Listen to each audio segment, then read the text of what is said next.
మనిషి ఎప్పుడు కూడా ప్రేమానుబంధాన్ని కలిగి ఉండేటటువంటి ప్రయత్నాన్ని చేయాలి. ప్రాముఖ్యముగా క్రైస్తవుడు. క్రైస్తవుడు అనేవాడు ఎవరైనప్పటికీ ప్రేమతత్వాన్ని, ప్రేమానురాగాన్ని, ప్రేమానుబంధాన్ని కలిగినటువంటి వాడిగా ఉండాలి.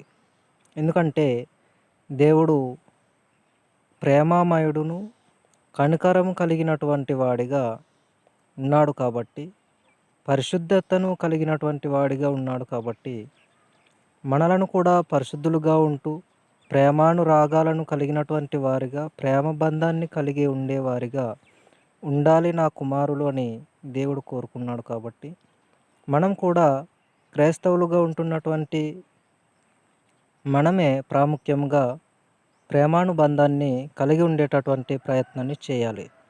ఆ ప్రేమను ఇతరులకు పంచేటటువంటి ప్రయత్నాన్ని చేయాలి. కానీ క్రైస్తవులమని చెప్పుకుంటూనే నిజమైనటువంటి వాక్యానుసారమైన క్రైస్తవ జీవితాలు కలిగి లేకుండగా అనేకమైనటువంటి జీవితాలు ఉన్నాయి. వాస్తవానికి ప్రేమను పంచేటటువంటి వారిగా ఉండాలి. ప్రేమను ఇతరులకు అందించేటటువంటి వారిగా ఉండాలి. కొంతమందిలో అయితే క్రైస్తవులుగా ఉన్నటువంటి వారిలోనే విభేదాలు, కోపము, పగ, కక్ష్య ఇటువంటివి చాలామందిలో ఉన్నాయి. ఈ చిన్ని జీవిత కాలంలో దేవుడు అందరితో ప్రేమ కలిగి ఉండాలని జీవితాన్ని ఇచ్చారు. కానీ ఈ చిన్ని జీవితాన్ని మనము ప్రేమను పంచలేకపోతున్నాం. ప్రేమను ఇతరులకు చూపించలేకపోతున్నాం. ప్రేమ కలిగి బ్రతకలేకపోతున్నాం. కాబట్టి ఆలోచన చేయగలిగితే దేవుడు ప్రేమ కలిగినటువంటి వారిగా ఉండాలని మన జీవితాలను కోరుకుంటున్నారు.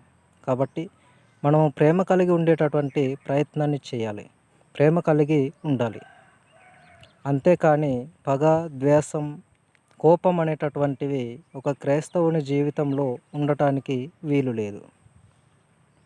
కోపం, పగ అనేది వస్తుంది, కానీ అది మనసులో పెట్టుకొని వాటి వలన దేవునికి దూరం అవటం, వ్యక్తిని హీనపరచటం, అవమానపరచటం అనేటటువంటివి క్రైస్తవ జీవితాన్ని కలిగినటువంటి వారికి తగవు.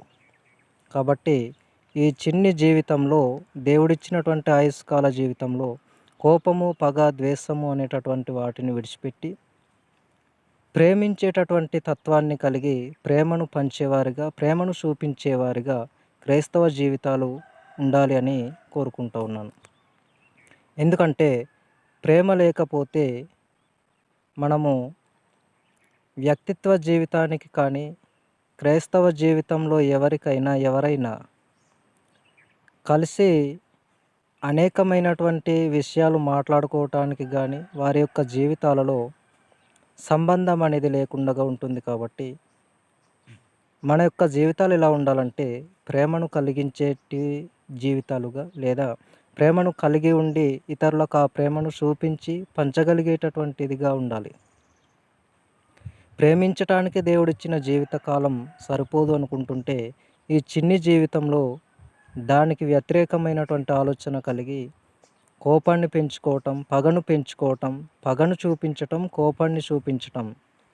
ప్రేమను పెంచాలి, ప్రేమను పంచాలి, కానీ కోపాన్ని పెంచకూడదు, కోపాన్ని చూపించకూడదు.